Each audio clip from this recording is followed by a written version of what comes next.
Sup Shredders, my name is Logan aka Spiderhands and welcome to SP Reviews, where today I'm going to be checking out some more music from Luna Carina, titled Find the Key. And if we switch over to here, this features Nekane on vocals. Now, I have actually reviewed a little bit of Luna Carina's music before. I think from memory, if I'm not mistaken, I reviewed tracks like Leave Me Light, and I think I also reviewed Eager to Gain as well as another one. The music that I've heard from Luna Carina is really good. We're going to be listening to more of it today, as aforementioned, so we're going to listen through this Find the Key track from start till finish.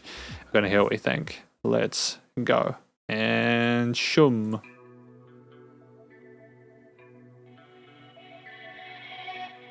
Interesting production with the vocals and this guitar line in the center A. I like it when you can't tell what the groove is at the start and it changes.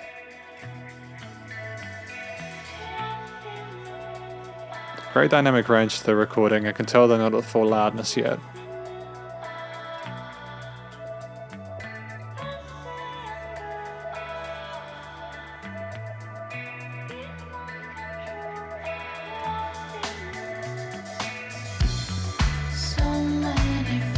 See what I mean? They give little hints of what's to come without giving it up all the way. I like that.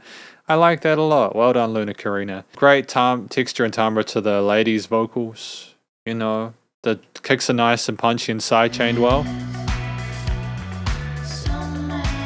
Nice panning of the guitars on the left as well, you know. The perkiness of the pluck strings are good.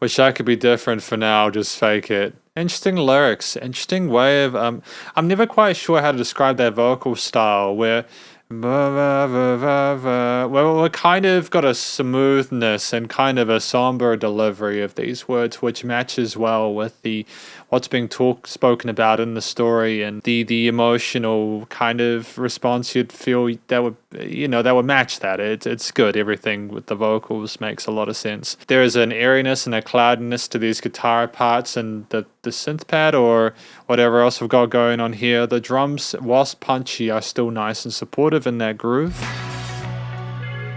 Oh, there are some modulated parts.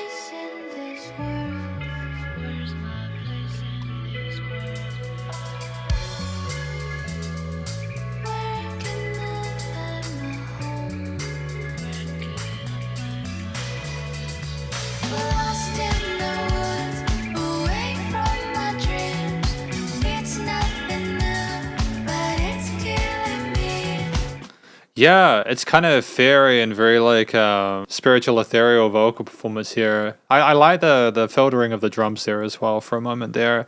How we just had the purely sort of higher frequency stuff going on there. It sounded like you're on clouds, and that's not a particularly an easy thing to do in regard, like when you're not only, because you can't really do it from a writing perspective necessarily. It comes down to a lot of the production, the actual textures of the performance itself, and they're nailing that oral aesthetic at the moment.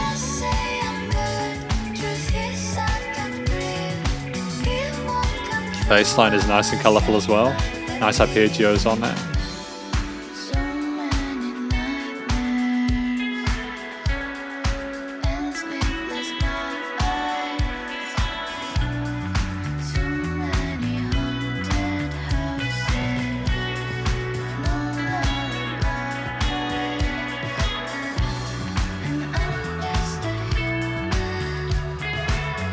Again, no chord and no groove is just so easy to bop your head to.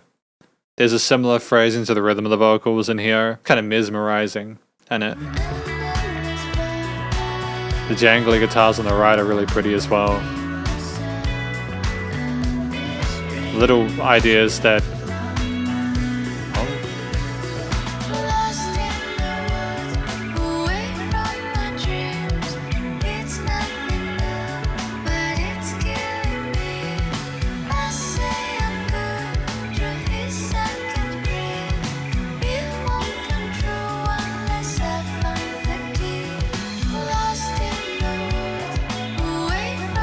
Ah, cool, we're doing it twice. Now what I like about this is that we're not just copying and pasting that hook section, we're doing some repeaters on these vocals in the second time, a little bit of shift just to sort of amp it up. Keep it fresh, you know? Smart move.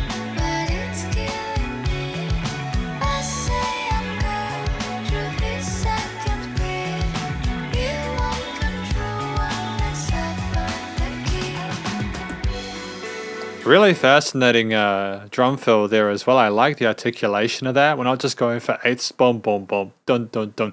You know, we're messing around with it. You know, we're keeping it as a more sort of organic performance there. You can tell people are really playing the instruments, which is not a given nowadays, you know?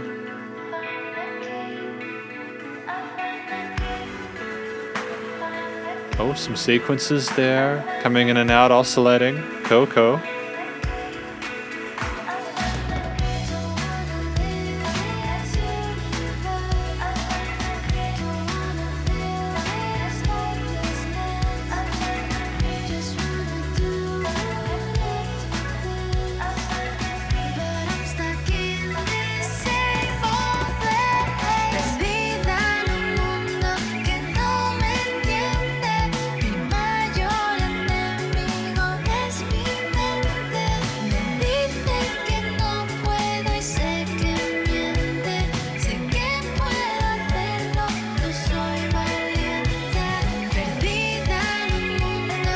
Interesting way of sidechaining these kicks. Are we sidechaining the vocals by chance? Because the way that the attack on the vocal compressor is going right now is kind of interesting.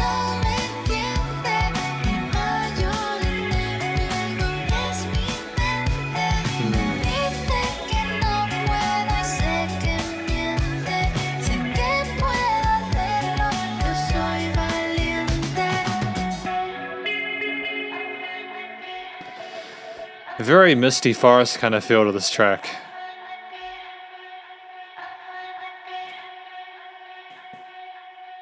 I don't mind it, you know. I think there's a lot to appreciate about this. I don't know why it's playing a new track though. I really wish Spotify would stop doing that. But this is a conclusion of my review of Find the Key by Luna Carina. Again, I think this is a consistent level of quality to what I've heard of them previously. I like the sparseness, the space, the cloudiness, the depth of the textures that we sort of heard within this track here by Luna Carina featuring Nekane on vocals. And I mean, the story I think was about someone who was trapped in an abyss or a maze or something like that, and they just needed to get out. I think what I like about the instrumental performance and in addition to the vocals is that I can imagine that it's someone who cannot see clearly, cannot find the key. They are finding it difficult to know what's real and what's not. And they're struggling. And I don't know if we actually find the key in the end. I don't know if we do, but you know, it's just the vibe, the ambience that they're describing there. And it could allude to like someone struggling internally with like mental health or something like that. It could be just struggling with life's problems. You know, it's open to interpretation. That's the beauty of music, is that you can interpret it how you want because it's subjective.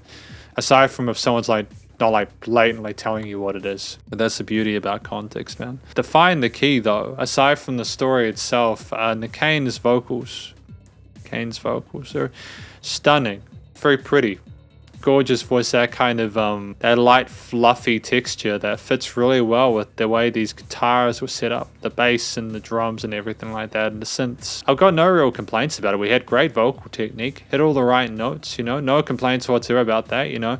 We had a similar way of approaching these, a little bit more from the hook sections, but we had that kind of niche where we had a breathy kind of way of vocalizing and verbalizing stuff. It's cool, you know. Again, the direct da-ba-da-da-da kind of more forced way does not work with all kinds of music. When you got sort of dream pop stuff like this, you got to approach it differently. And Luna Carina and Nekane, I think, chose the right choice here, not just for the vocal style, but also the performance, the lyrics, and the overall presentation of it. The structure of the track. The structure of the track was really good. I enjoyed the fact that it started with that intro there, the vocals came in, we had verses and choruses and the interlude section. At 4.5 minutes, you couldn't have really had any less than that. I'm glad that we stopped when we did, not because I was disliking my time with the song, but because as we had not instantiated any other lead elements, I think that having more than 4.5 minutes of a similar vibe might have been a little bit too much. Again, great vocals, but I feel like we told the story by that point and we had the crux of it down. So we probably needed to have done something completely different if we moved beyond that. The guitars with the different layers that were recorded and panned in the stereo field, some little plucked alternative pick stuffs, some arpeggios on the other side, the bass exploring the fretboard sometimes with the root notes, other times with arpeggios, the drums with their various chord and note grooves on the hi-hats, kicks and snares, and then you had some tom fills occasionally. We switched it up, kept it fresh throughout. It was intriguing and enthralling and captivating. And then, of course, you have the wishy, reverby, synthy parts as well, the pads there, which flickered in and out in the sky. And I think it's just great. You know, the instrumentation, the arrangement, the choices there texturally and color-wise made a lot of sense with the vocal style as well as the lyrics. The production, the recording, mixing, and mastering was fantastic. It was where I would expect Luna Carina to be at, considering what I've listened to from them in the past.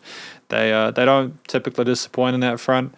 I'm happy with the EQing, the effects change on the various instruments, the panning of the instruments in the stereo field, as well as the notching and glowing and stuff in the frequency spectrum. We could have probably put more stuff in there and it would have been a detriment. We would have diminishing returns. I'm glad we didn't oversaturate the mix with different elements more than we had. We found the equilibrium, the pointed balance, and we didn't go beyond it. The EQ and the limiting compression, should I say, is absolutely fantastic. There was no need to oversaturate or do anything more. The production was absolutely pristine. I don't think we could have done anything to particularly improve this. I think that Luna Carina are in a really great place with their music, and I wish them the best of luck in future with their musical endeavors. But effectively, this is my review of Luna Carina and Nekane's Find the Key. Hopefully you enjoyed it. If you did, please do go check out their various social medias and their Spotify page. Stay cool and stay safe, and please remember to support your local musicians and artists at this point in time. As either how more than ever with all the crazy stuff going on in the world, and I will catch you in the next review. Spiderhands out.